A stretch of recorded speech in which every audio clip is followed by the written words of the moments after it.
Now I was gonna ask you about the movie, Straight Outta Compton. Now you was portrayed in the movie, right? Oh yeah. You can't tell the story. You can't tell the truth about nothing out of Compton if I ain't in the middle of it. Right, Nothing. right.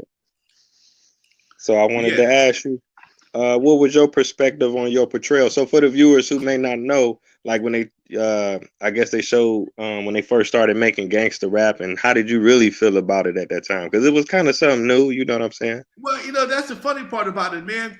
I tell people, man, do the math. We talking about 85. Wasn't no gangster rap back in 85, man. Right. You might have had Just Ice. That's it. Maybe Ice T. Maybe. But there was no gangster rap in the 80s. And basically, man, I tell cats all the time, everything you saw on Straight Outta Compton never really happened. Cube didn't play do those. Cube played Skateland. Cube was too young to come and do those. Okay. I never heard Cube do a gangster rap in my life, and I went to a concert about 4 or 5 years ago. So it was Hollywood, man. Hollywood, that's where the magic comes in at. So they tell the story the way they want to tell it, but like I tell people, man, do the math, dude. Do the math. Okay, 1985. You couldn't find it. We were still partying, man. New Jack was still around. It wasn't no gangster rap around then. Okay. And they made it work for them. I ain't mad at them, but my portrayal of the movie, I'm cool. Because like I told them, one thing about me, Doc, I've been a hustler and player all my life. All you gotta do is give me an opportunity. I'm gonna make it happen. And by putting me in the movie, they gave me opportunity. They changed my life for the better. Some people think I'm an asshole, and I can be, okay? But I'm a boss, and that's part of being a boss. Sometimes being a boss, you ain't gonna do what you're gonna do things that your employees ain't gonna feel is proper. Okay, they might not like it. We don't like $5. We don't like $5 gallon gas, but we still deal with it. Okay, we don't like No the fact. doubt. We don't like the fact that inflation is high as hell. You go to get a hamburger, you need $10.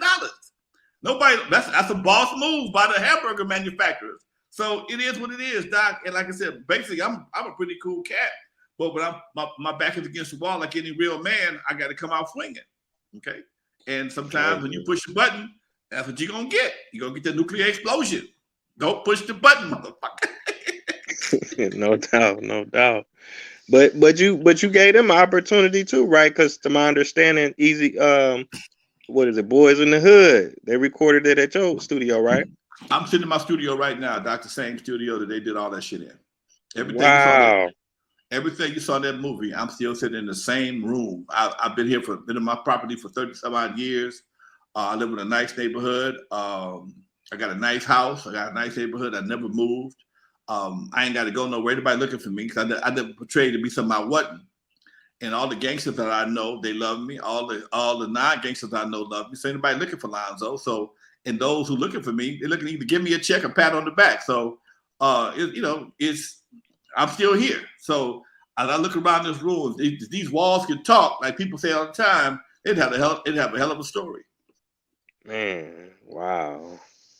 What they call it, when they find them old houses and stuff. It's a historic site, man. They need to preserve Historical. I that. bought my house from another musical guy. That if I told you his name, you wouldn't. You had to look him up to see how bad he was because he was back in the '60s. He was down there before my time. But I bought my house from him, and he was a musical cat named Johnny Otis. So the legend continues, man. I'm running to people that's in their 70s and 80s that used to record in my studio back in the day.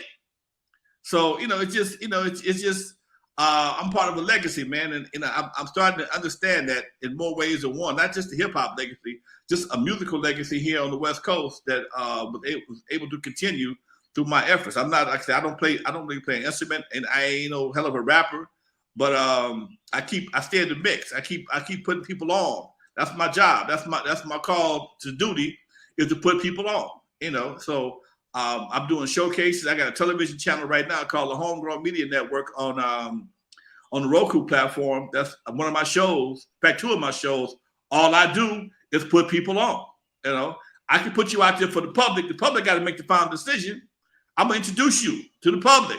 Okay, the public got to make the final decision. That ain't me. It ain't my call. Your music and your personality will determine if people want to mess with you or not. And that's something I tell people all the time. If your music and your personality, it's two things. It's a two-edged sword. Both of them got to come together to make a hit record.